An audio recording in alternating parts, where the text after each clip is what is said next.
individuals to their population by the process of reproduction. And this can be done by either of the two methods, that is, asexual or sexual mode. Asexual reproduction is the preferred style of lower organisms and is performed by mitosis. And how do sexually reproducing organisms increase their population? That's the right answer. Sexual reproduction is aided by meiosis. We've seen the process of meiosis in detail in the previous videos. Let's summarize the entire process in this video. Let's begin with the preparatory phase, that is, the interphase first.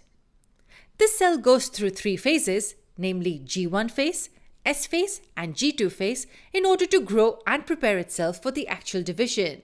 And can you tell me what happens to the genetic material during the interphase? That's correct. The DNA is replicated to make an identical copy of each chromosome. On similar lines, other organelles of the cell also get duplicated in this complete phase.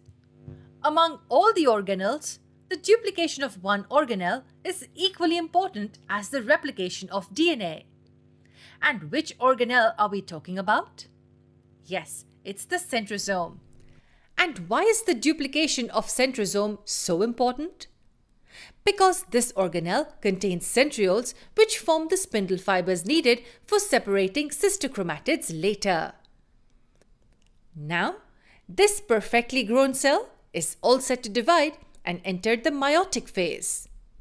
According to the order, the cell will undergo karyokinesis and that will be followed by cytokinesis. Let's dive deeper into this world of meiosis. Meiosis is carried out in two rounds called meiosis 1 and meiosis 2. Why is that so? That's correct. To obtain 4 haploid cells with half the number of chromosomes compared to the parent cell. Let's begin with meiosis 1 first. Meiosis 1 is divided into 4 stages. They are prophase 1, metaphase 1, anaphase 1 and telophase 1. We will list down the changes observed in the cell during these stages step by step. Let's begin with prophase 1. It's the longest phase of meiosis 1.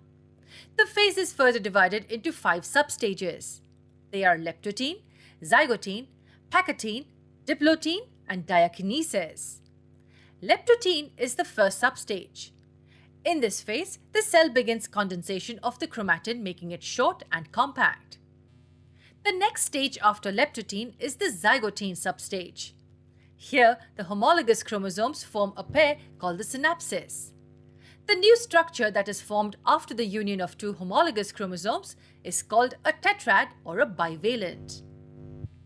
After forming bivalents, the cell enters the next substage called the pacotene. Here, the bivalents exchange gene segments between the non-sister chromatids of homologous chromosomes. And can you tell me what this process is called? That's the right answer. It's called crossing over. And the location where the exchange takes place is called chiasma.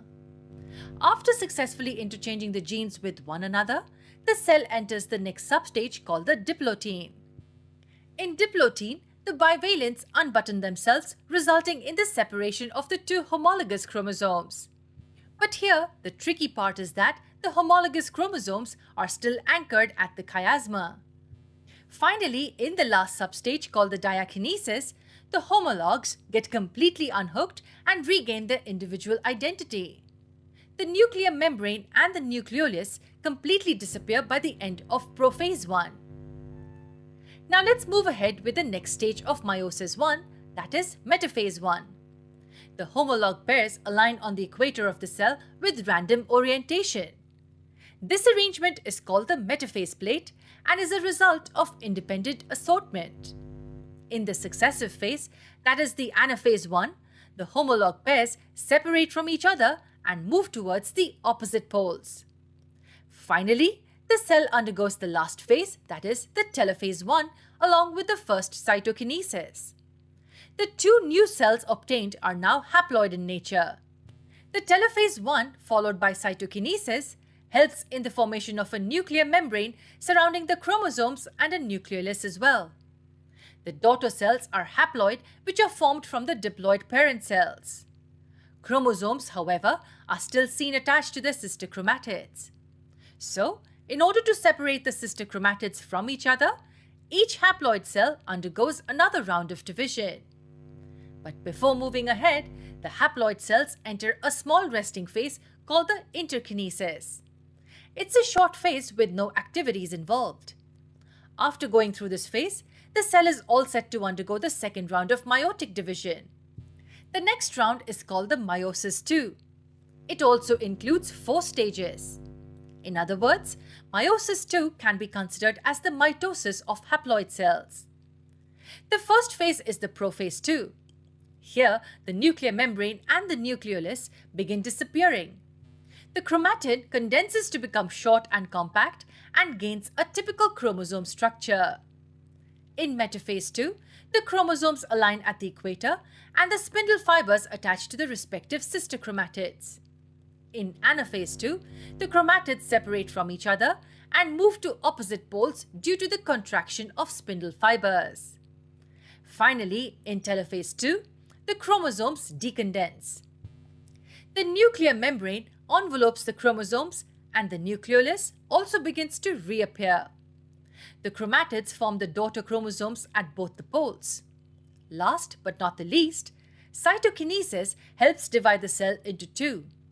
Since 2 cells have simultaneously undergone meiosis II, we get 4 haploid cells at the end. The haploid cells are also called gametes and are genetically different from each other. And why is that so? Genetic difference mainly occurs due to recombination between the chromosomes, which takes place during meiosis I. And with this, we come to an end with the concept of meiosis. Now, let's have a look at the major differences between